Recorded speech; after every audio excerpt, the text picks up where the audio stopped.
조희대 특검법, 저는 개인적으로는 탄핵도 시켜야 된다 이렇게 생각합니다. 징벌이 필요하다. 징벌을 하겠다고? 지가 무슨 훈육주의미에요? 어떤 재판 구체적인 사건 가지고 판결을 한 판사를 불러서 뭐 탄핵하겠다는 등 청문회 한등 등 없어요. 죄명이 없어요. 죄명이. 또 하나 특검법에 조희대 대법원장이 비상계엄 당시 내란에 가담했다는 의혹도 특검의 수사 대상입니다. 조희대 대법원장은 어떻게 비상계엄 당시 내란에 가담했을까요? 예비군 동원됐나? 예비군 동원된 가장도 아니에요. 뭐예요?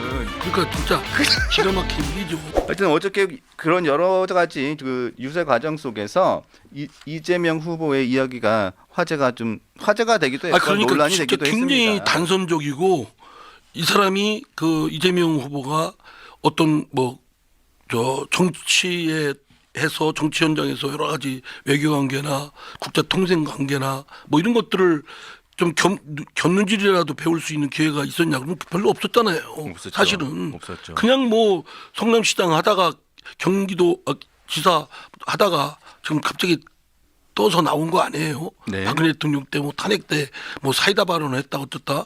그러니까 제가 알기로는 기본소득 자체도 제가 그 지난번 대선할 때 민주당 선관위원장 있잖아요. 네. 솔직히 제가 이렇게 옆에서 선관위원서 지켜볼 때 이재명 후보는 자신이 내고는 그 기본소득도 잘 모르는구나.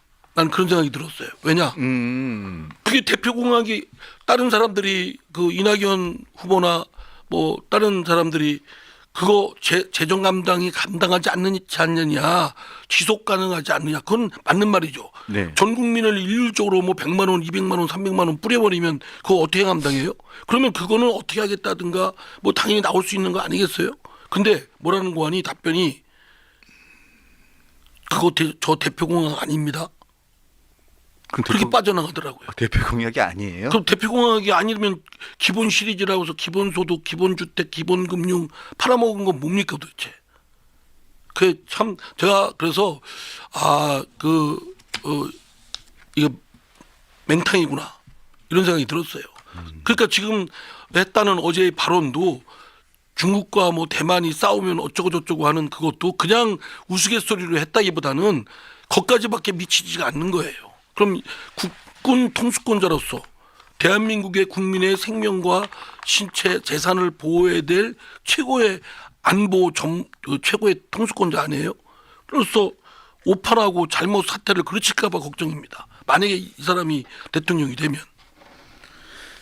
어저께 또 그 과정 속에서 김문수 후보는 이런 말을 했습니다. 김문수 후보는 그 유세 과정 속에서 이런 얘기를 했습니다. 저는 거짓말을 한 적도 아내가 수사를 받은 적도 없습니다. 저는 이재명 후보보다 20배 많은 개발을 했지만 왜냐하면 경기도지사를 2번 했으니까요. 주변 공무원이 조사를 받거나 구속되거나 조사 중에 의문사 한 사람도 없다. 이런 얘기를 했어요. 이런 얘기를 했더니 이재명 후보는 단 한마디를 했습니다. 또 내란. 자기가 국간주 할머니죠. 자기에 대해서 비판하면 내란이라고. 그 짐에 대해서는 하나의 비판이나 이견을 달지 말라. 그러니까 이재명이 정권을 잡으면 권력을 잡으면 어떤 세상이 펼쳐질 거냐. 그거는 지금까지 한 행태로서 그대로 여실하게 보여주고 있는 겁니다. 민주당을 어떻게 만들었어요? 자신의 사당으로 만들었잖아요. 네. 제주가 참 아주 감탄해요. 하고 싶어도 그렇게 하기 어려운데. 그 김문수 후보가 계속 이런 이재명 후보와 관련해 가지고 계속 공격을 하고 있는데 일단 그 이재명 후보는 계속 그렇게 지역을 다니면서 계속 이제 본인이 지금 지지율이 계속 높은 게 굉장히 자신감이 좀 넘쳐 있는 것 같아요. 그러면서 계속 지금 여러 가지 계속 본인의 자신감을 계속 표출하고 있는데 민주당은 지금 이 대법원장 또 법원 이 때리기에 아주 그냥 집중적으로 하고 있습니다. 오늘 지금 현재 국회에서는 아마 10시부터 시작을 했으니까 자 설마 했던 민주당이 법사위 전체회의를 열어서 오늘 조희대 대법원장에 대한 청문회를 드디어 오늘 열었습니다. 자, 이 사법부를 향해서 민주당의 압박이 그 최고조에 지금 달하고 있습니다. 오늘 뭐 물론 조희대 대법원장을 포함한 대법관 10명에다가 연구관들까지 16명을 증인 신청을 했었는데 다 출석을 하진 않았습니다. 않았는데 출석을 하지 않았더니 정청래 국회 법사위원장 민주당 소속이죠. 오늘 다른 데도 아니고 김어준 씨 유튜브에 나와서 굉장히 강도 높은 발언을 했습니다. 자, 조희대 대법원장을 탄핵시키겠다라는 발언을 했는데 어떤 발언을 했는지 일단 한번 들어보시겠습니다. 근데 이런 불출석 사유에서는 보다 처음입니다. 5만의 극치인데요. 폰트를 좀 줄이면 3줄, 4줄밖에 안 돼요. 딱 봐도 너무 오만하고, 그리고 이분들이 아직도 정신을 못 차리고 있구나, 세상 바뀐지를 모르고 있구나, 이런 생각이 듭니다. 대선 이후에 하자라는 얘기 있잖아요. 쇠는 달궜을 때 때려야 되는 거거든요. 이렇게 사법개혁에 대한 국민적 여망이 높을 때 해야 되고요. 민주당은 기차역 앞에 있지 않습니다. 역풍은 없습니다. 법원조직법, 헌법재판소법, 그리고 조희대 특검법, 이거 상정해서 소위로 보낼 거거든요. 저는 개인적으로는 탄핵도 시켜야 된다, 이렇게 생각합니다. 이재명 후보를 투표용지에서 지우려고 저는 사법 쿠데타를 일으켰다라고 생각하고 있기 때문에 거기에 상응하는 징벌이 필요하다, 이렇게 대다수는 제 의견에 동의하고 있을 거라 생각합니다. 자, 들어보셨는데요. 자, 개인적으로는 탄핵도 시켜야 한다고 생각합니다. 이재명 후보를 투표용지에서 지우려고 사법 쿠데타를 일으켰다고 생각하고 있기 때문에 거기에 상응하는 징벌이 필요하다. 징벌이 필요하다고 합니다. 대법원장에게 징벌이 필요하다. 대법원장이 사법 쿠데타를 일으켰답니다. 자, 이재명 후보를 투표용지에서 지우려고 사법 쿠데타를 일으켰다고 합니다. 아니 그냥 법에 규정된 대로 재판을 진행했는데 이재명 후보를 투표용지에서 지우려고 했던 사법 쿠데타를 일으켰다? 그러니까 또 쇠를 달궜을 때 때려야 된답니다. 그리고 민주당은 기차역 앞에 있지 않기 때문에 역풍은 없답니다. 그러니까 국민들을 안중에 생각하지도 않고 국민들이 무슨 생각을 하든 간에 그러니까요. 국민들이 이재명을 지지하고 민주당을 여전히 지지하고 있기 때문에 생긴 거고, 또 그거를 그거에 대한 어떤 반감이나 비판을 국민의힘이 흡수하고 이끌지 못하고 있는 것도 잘못이 크고 그런 저 원죄가 있다고 생각됩니다. 제가 뭐 국민의힘 소속이지만 국민의힘 소속이면 이 정도로 오만하고 마구제비 횡포를 부리고 하면은 사실은 당연히 국민들은 이재명이나 민주당을 지지할 수가 없거든요. 그러면 마음이 옮겨가야 되지 않습니까? 그렇죠. 근데 국민의힘으로 오질 않는 거예요. 그럼 뭐 XX 뭐 이러면서도 어떤 분은 그러신다대요. 뭐 문제는 있지만 일은 잘할 거 아니요? 문제가 있는데 어떻게 일을 잘합니까? 그러니까요. 그러니까 우리 국민들도 그게 히틀러도 정권 잡았을 때 마구 휘둘렀을 때 다 국민들이 뒷받침해줘서 가능한 일이었고, 아마 제가 볼 때는 지금의 저 정청래 의원 저렇게 정말 아나무인이고 오만의 극치 아니에요? 그리고 뭐 징벌을 하겠다고, 지가 무슨 훈육주임이에요? 선생님이에요? 징벌하게? 그리고 아니 이런 일이 없었어요. 뭐냐면 어떤 재판 구체적인 사건 가지고 그 판결을 한 판사를 불러서 뭐 탄핵하겠다는 등 청문회 한등 없어요. 또 그 사건이 무슨 사건이냐? 지금 이재명 후보의 유죄 판결 내린 사건 아니에요. 네. 부끄러워할 일 아니에요. 네. 내 사건 왜 유죄를 했어? 이 얘기 아니에요. 네. 사실은 민주당은 이해관계인들이에요. 저 공직자의 이해충돌 방지법이라는 게 있지 않습니까? 네. 거기에 따르면은 공직자, 국회의원까지 포함하죠. 공직자는 자신의 직무와 이해가 충돌되는 법안이나 직무 수행을 해서는 안 됩니다. 그죠? 그러면 이재명 후보가 유죄 취지의 파기환송 판결을 받아서 이게 확정되면 이재명 후보가 뭐 형사 처벌을 받는 건 물론이고 민주당도 그 받았던 국고보조금을 지난 대선 때 받았던 국고보조금을 다 토해내야 돼요. 400 뭐 몇십억이라 돼요? 그러면 400 몇십억을 내야 되는 민주당의 국회의원들은 이해관계인이에요. 이해관계인이죠. 하면 안 돼요. 네. 이해충돌 방지 의무에 저촉되는 겁니다. 정말 이 사람들이야말로 특검 받아서 한번 조사를 받아야 되겠나 싶은 겁니다. 근데 마구잡이로 그런 문제의식도 없고 그냥 재판을 왜 우리 당 후보 재판을 왜 유죄로 내렸냐 이거 아니에요. 유죄로 왜 했냐. 벌 받을 짓을 했으니까 유죄지. 그리고 대법원에 있는 대법관 12명 중에 재판에 참여한 전원 합의체 12명 중에 2명을 빼고 10명이 유죄라고 판결을 한 부분이에요.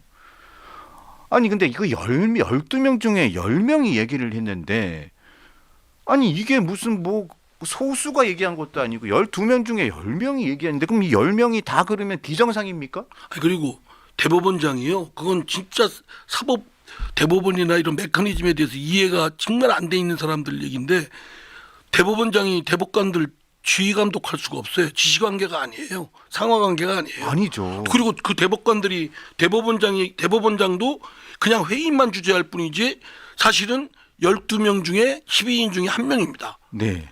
원오브댐이에요. 그리고 그 판결에 꼭 다수 의견이든 소수 의견이든 그 한 사람의 의견에 불과한 거지 대법원장이 뭐 대법관들을 지시하고 이렇게 하라 저렇게 하라 할 수가 없어요.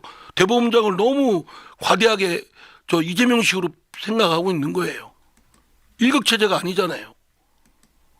그리고 아니 정말 부끄러워해야 될 일 아닙니까? 자신의 그 당대표 또 그 대선 후보에 대해서 유죄 취지 죄를 졌다고 대법원에서 판결을 했으면 정말 아차. 원래 이 판결 나기 전에는 재판 날짜가 이례적으로 빨리 잡히니까 즐거워했잖아요. 이재명 사법 뮤지컬 털어주네. 또 즐거워했잖아요. 박지원 같은 사람은 나와서 뭐라고 했어요.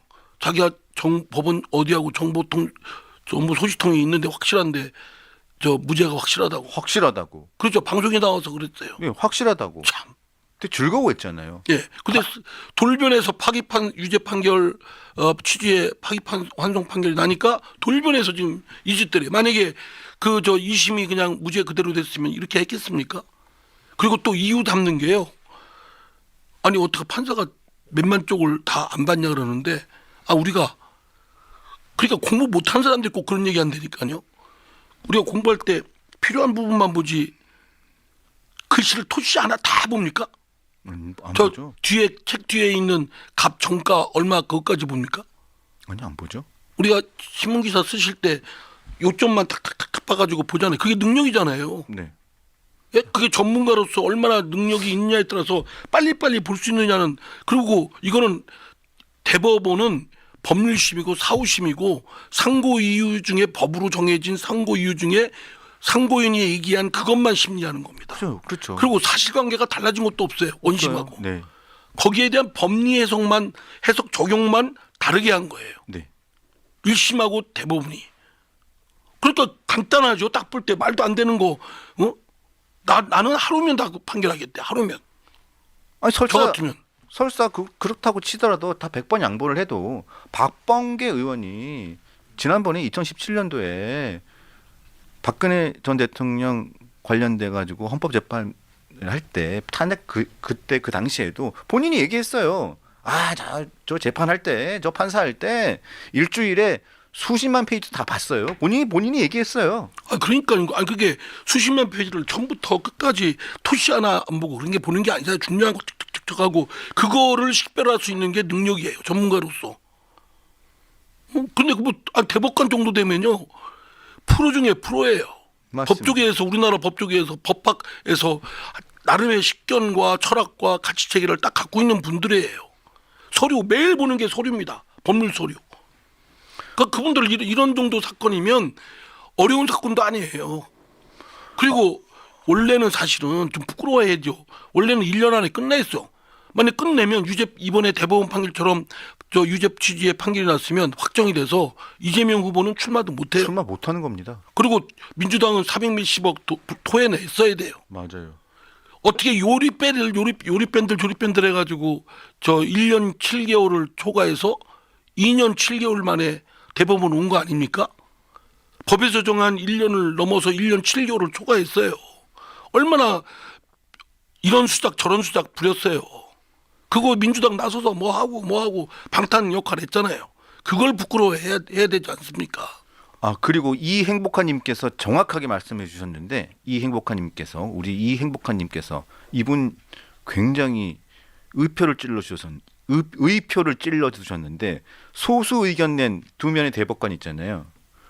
그럼 그분들은 소수 의견을 냈는데 이분은 그러면 몇십만 쪽 다 읽었나요? 이분이 이걸 물어봤다라고 하죠. 그러니까 그럼 그분들은 수십만 쪽 다 읽어가지고 소수 의견 냈나?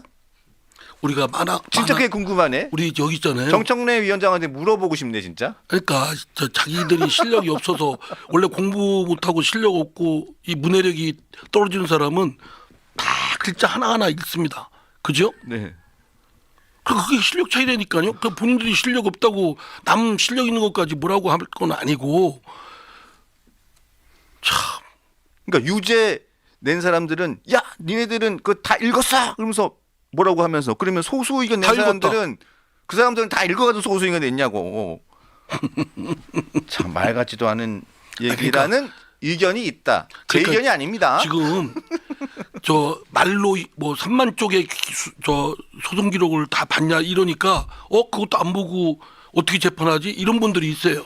근데 그거는 재판의 구조 메커니즘을 어떻게 판결하는지를 잘 몰라서 그러시는 거예요. 대법원은 말씀드린 대로 법률심입니다. 법률에 대해서만 법률의 판단을 잘했냐 못했냐 그것만 판단하고, 그리고 원심에서 정한 그 사실관계를 기초로 합니다.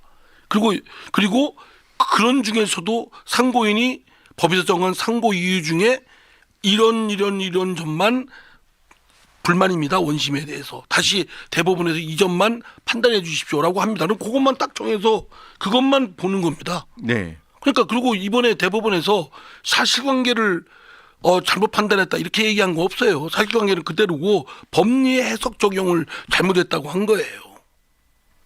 자, 그런데 의원님 오늘 근데요? 하나만 더 때문에 잠깐만요. 깜짝이야. 예. 그런데 그렇게 당당하면 이 재판을 지금 연기할 필요가 없잖아요. 연기할 필요가 전혀 없죠. 그러면 저 서울고등법원에서 저기 해가지고 뭐 왔다 갔다 하든지 뭐 무죄를 받든지 해야 되는데 왜 그걸 대선 이후로 미뤘어요? 또 대선 이후에 미루고 나서 또 뭐 했냐? 대통령 임기 중에는 재판을 중지한다. 그리고 또 하나 뭐냐? 그 처벌받기 된 행위를 빼버렸어요. 행위를 빼버린다. 개정안을 냈어요. 공직선거법 그러면 그건 개정안. 뭐하러 했습니까? 그거는 캥기는 게 없으면 그런 짓을 하면 안 되죠. 안 되죠. 캥기는 거예요. 자, 이종호님께서는 제가 40대라는 말을 듣고 어찌나 놀랐는지, 저 40대 아니고 50대입니다. 놀라셨다고 하는데 40대 아니에요. 지금 개인 사담 나누지 마시고 지금 이 엄중한 시간에 지금 뭐 40대니 50대 가지고 지금 생일이 안 지났기 때문에 49. 자, 그런데 오늘 청문회가 있어요. 청문회가 있기는 있는데 오늘 아마 특검법도 발의한다고 하니까 특검법에 도대체 뭐가 들어갈지를 정말 모르겠는데, 오늘 지금 정청래 위원장이 오늘 방송 나와서 얘기하는 상황을 봐서는 이건 위헌이에요. 그러면 재판을 왜 그렇게 했느냐? 그럼 조사가 그거예요? 저 기록을 다 봤냐 안 봤냐? 그거 조사해서 무슨 죄가 돼요? 특검이 형사처벌이 될 행위가 있어야 되는데 그 기록을 다 봤냐 안 봤냐가 어디에 해당되는 거예요? 어디에? 그렇죠.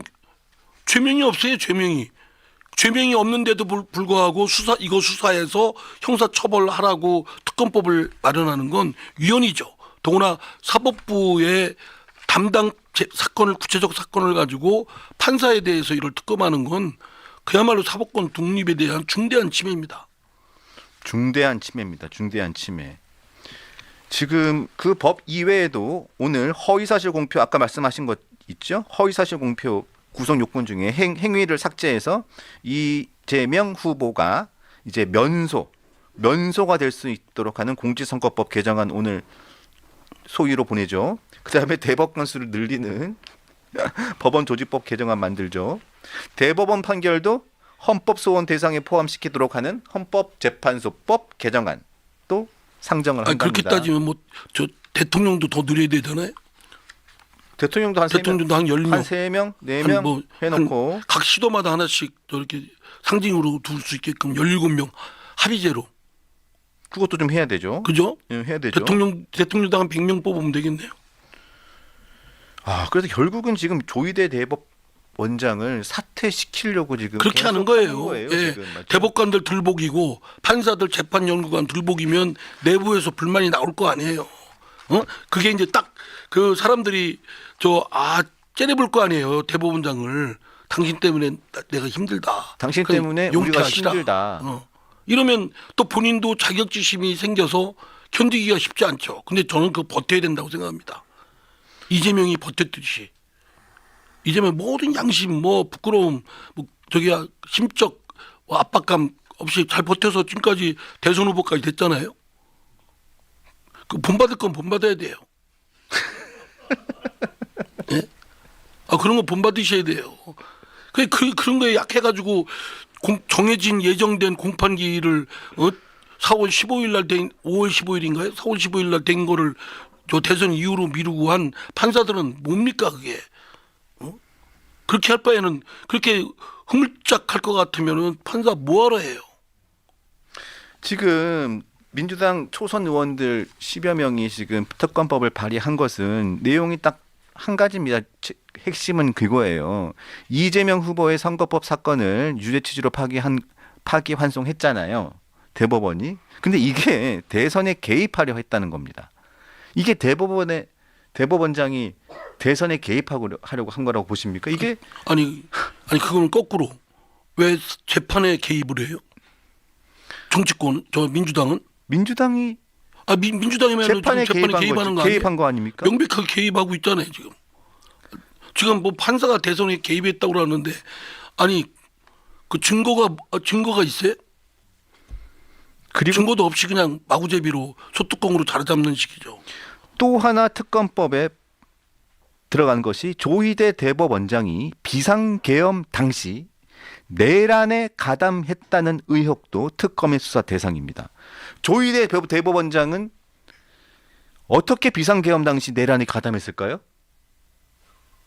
제가 어떻게 알아요? 그러니까요. 그냥 대법원장 공간에 그냥 계셨을 텐데. 예비군 동원됐나? 예비군 도검대 가장도 아니에요. 그럼 이분은 뭐예요? 그러니까 진짜 기가 막힌 일이죠. 그냥 TV 보고 계셨을 텐데. 그러니까 요새 지금 민주당 사람들 하는 얘기가 툭하면 그 이재명 후보고 내란 동조 세력 이걸로 상대를 공격하는 거예요. 근데 그렇게 공격하는 자체가 반민주적 행태고 이런 반민주적 행태는 말하자면 정당 해산 사유감이에요. 어떻게 이렇게 막 뒤집어 씌우고 낙인 찍고 누명 씌우고 그렇게 합니까? 드디어 법사위에서 조금 전에 이재명 후보의 유죄 판결 선거법 조항을 폐지하는 법안을 민주당 주도로 통과를 시켰습니다. 그러니까요. 통과를 시켰고요. 자, 이렇게 되면 이재명 대표의 공직선거법 그 허위사실 유포 있지 않습니까? 이렇게 되면 면소가 됩니다. 그렇죠. 국회로 이제 본회의 통과되면 본회의 거부권 통과되면 행사를 해야 될 거부권 거고. 행사가 거부권 만약에 행사에도 이재명 후보가 대통령이 당선되면 거부권 행사가 안 되고 하겠죠. 안 하겠죠. 그러면 면소가 되고 그러니까 아니 어떻게 이런 나라가 될 수가 있죠? 지금 그러니까 그렇다니까요. 일단 재판을 대선 이후로 미루고, 그죠? 네. 이거는 유죄 취지 파기환송이니까 서울고등에서 유죄를 내려야 돼요. 그럼 대법원 오면 곧바로 확정돼요. 그러면 이 사람은 출마도 못하고 민주당은 돈을 토해내야 되는데 일단 재판을 연기시켜 놓고 그리고 지금 말씀하신 그 문제된 행위 부분을 빼서 개정안을 넣어서 통과시켜서 이재명 후보가 정권 잡으면 거부권 행사할 일은 없을 테고. 없죠. 안 하겠죠. 그러면 면소 판결하는 거 해야 되는 거예요. 자, 그러면 공직선거법상에서 이제 허위사실 유포 행위는 자 그러지 말고 제가 아예 법으로 네. 이재명은 무죄다. 어떤 행위에 서도 무죄다라는 걸 법을 만들면 어떨까요? 그런 얘기를 딱 많이 하더라고요. 산뜻하게 간명하게 처리할 수 있지. 이재명 무죄법 무죄 만들자고. 확인법. 무죄 확인법. 권성동 원내대표가 그런 얘기 하잖아요. 이재명 전지전능 무죄법 만들어라. 그런 얘기 많이 하잖아요. 근데 정말로 이렇게 되면 지금 요거 통과시켰으면 곧 이어서 조금 요거도 통과되겠네요. 지금 준비하고 있는 거 많지 않습니까? 오늘 준비하고 있었던 거 저기 법원 대법관 늘리는 법, 그다음에 대법원 판결도 헌법 소원 대상으로 하는 헌법재판소법 개정안도 넘기고 이제 대법관 인원수도 확 늘려가지고 그러니까 대법원 판결이 1심, 2심, 3심인데요. 대법원 판결이 되면 확정이 되는 거 아닙니까? 네. 일단 그 분쟁권은 딱 대법원 판결로 종결이 되는데 그 판결을 헌법재판소에다가 또 넘길 수 있다는 거예요. 그렇죠. 그러면 헌법재판소 지난번 뭐 윤석열 대통령 있지만 정치적 성향이 다분한 사람들 아니에요? 그리고 대통령이 임명할 수 있는 지금 3명이 남아 있잖아요. 2명인가요? 네, 2명. 2명. 예. 2명에서 이재명 후보 또는 민주당의 성향의 그런 재판관을 임명해 버리면 이제는 뭐 대법원까지 헌법재판소를 통해서 다 장악한다는 얘기죠. 그래서 지금 한덕수 전 총리가 권한대행이 2명 임명하고 갔던 그 부분을 가처분해서 못하게 했잖아요. 그 2명을 결국은 이제 새로운 대통령이 임명을 할 텐데 이재명 후보가 대통령이 되면 민주당과 본인의 성향과 비슷한 사람을 당연히 임명을 하려고 하겠죠. 그렇게 그렇죠. 되면 헌재에서 모든 키를 쥐고 갈 테고. 헌재 조정하기 쉽죠. 쉽죠. 예. 아니 그리고 지난번 헌재에 그 한덕수 권한대행이 임명했던 그 헌법재판관 있잖아요. 지명했던. 네, 2명. 당연히 권한대행이면 대통령의 권한을 대행하는 사람 아니에요. 그렇죠. 할 수 있죠. 근데 헌법재판소가 그건 해서는 안 된다라고 할 권한이 어디 있어요.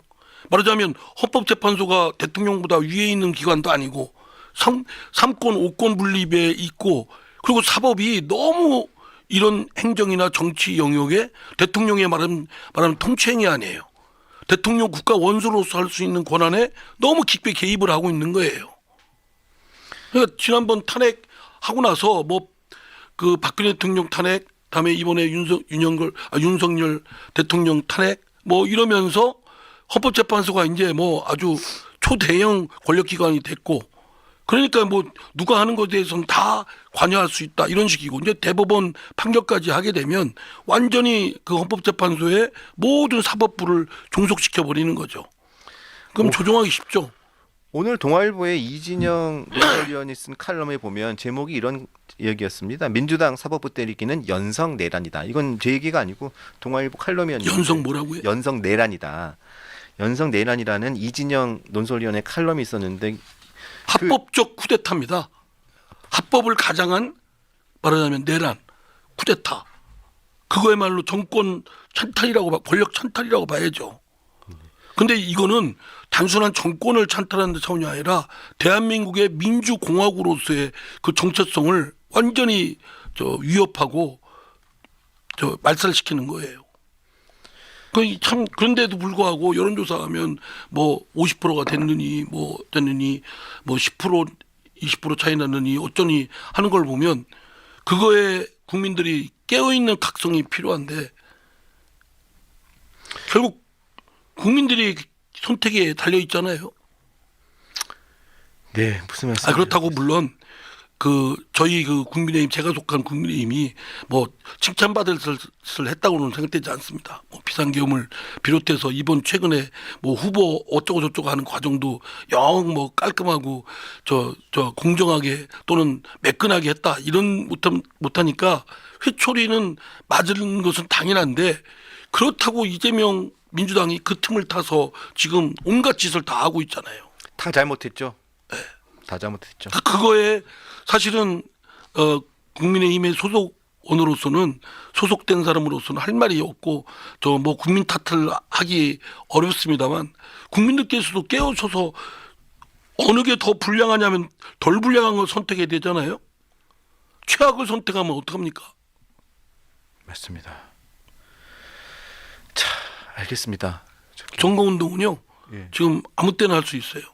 선거운동은요. 예. 네. 사실만 허위사실이 아니면. 예. 그러니까 뭐 제가 이렇게 얘기하는 거에 대해서 예. 째려보고 그러지 마세요. 아, 제가 왜 째려봅니까? 예. 열심히 선거운동 하십시오. 예. 네.